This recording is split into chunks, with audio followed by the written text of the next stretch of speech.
Apa kata Imam Al-Haddad? Saudara, alu Rasulullah, keluarga Rasulullah adalah keluarga yang suci. Wajib cinta kepada keluarganya baginda Nabi besar Muhammad.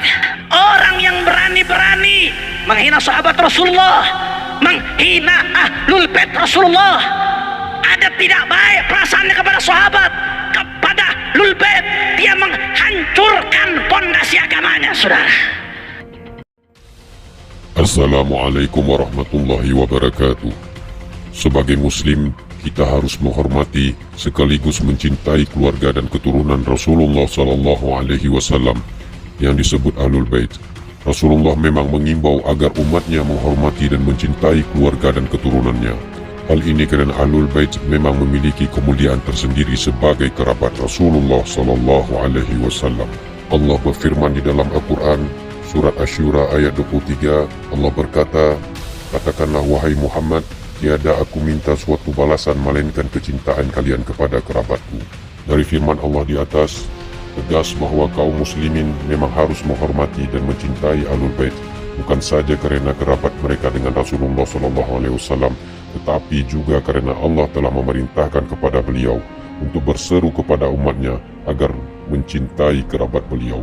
Dengan kata lain, perintah untuk mencintai Ahlul Bait merupakan perintah dari Allah Subhanahu wa Ta'ala. Rasulullah sebagai pemimpin kaum muslimin tidak meminta balasan apapun dari umatnya kecuali kecintaan mereka kepada keluarga dan keturunan beliau. Larangan membenci dan menyakiti Ahlul Bait Rasulullah Sallallahu Alaihi Wasallam. Kita setiap muslim harus berhati-hati jangan sampai membenci salah seorang di antara Ahlul Bait Rasulullah Sallallahu Alaihi Wasallam. Hal ini akan membahayakan iman dan kehidupannya serta akan termasuk orang-orang yang menyusahkan beliau. Disebutkan dalam beberapa hadis menerangkan bahawa orang-orang yang menyakiti Ahlul Bait Rasulullah Sallallahu Alaihi Wasallam berarti ia telah menyakiti Nabi Muhammad Sallallahu Alaihi Wasallam. Dan barang siapa yang menyakiti Nabi Muhammad Sallallahu Alaihi Wasallam maka sama dengan menyakiti Allah Subhanahu wa Ta'ala, dan ia berhak memperoleh kutukan serta siksaan. Hal ini dikatakan di dalam Al-Quran, sesungguhnya orang-orang yang menyakiti Allah dan Rasulnya, Allah akan melaknatnya di dunia dan di akhirat dan menyediakan azab yang menghinakan bagi mereka. Quran Surat Al-Ahzab ayat 57. Kalau udah sama Rasulullah cinta, sama keluarga Nabi cinta, sama sahabat Nabi cinta, sama keturunan Nabi cinta, nanti jalan di atas jembatan Sirat nggak bakal jatuh. Nggak bakalan jatuh. Kalau kita balikin nih hadis mukhalafah, berarti orang yang paling gampang kepleset di atas jembatan Sirat adalah orang yang paling benci kepada keluarga Nabi dan juga kepada sahabat Nabi Muhammad.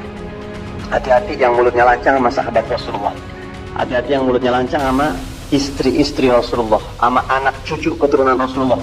Hati-hati yang mulutnya lancang sama para habaib, sama Habib Rizik Syihab, sama Habib Umar bin Habib, sama Abu Yazid Muhammad al-Maliki, dan para habaib-habaib. Hati-hati yang mulutnya lancang tuh. Karena kata Rasulullah, yang paling jejak jalan di atas sirat, nggak bakal jatuh, yang mantap pijakannya, yang paling kuat cintanya kepada keluarga Rasul, kepada sahabat. Sesungguhnya Nabi Muhammad SAW bersabda, andai kata seseorang laki-laki berdiri antara Hajar Aswad dan Makam Ibrahim, melakukan salat dan puasa, kemudian meninggal dunia, sedangkan ia membenci Ahlul Bait, maka ia akan masuk neraka. Hadis riwayat At-Tabrani dan Al-Hakim. Maka kita sebagai umat Nabi Muhammad sudah sewajibnya untuk mencintai dan menghormati Ahlul Bait Rasulullah SAW. Walaupun kita beda pikiran, beda pandangan, beda pendapat, jangan sampai kita menghina apalagi merendahkan Ahlul Bait Rasulullah SAW. Kita ini saudara, jangan sampai kita terpecah belah karena fitnah di akhir zaman. Tetap bersatu saudara-saudara. Kita sebagai muslim bukan hanya mencintai dan menyayangi Ahlul Bait saja, tapi juga sayang dan cinta kita kepada seluruh umat Nabi Muhammad SAW, baik di Indonesia maupun di seluruh dunia.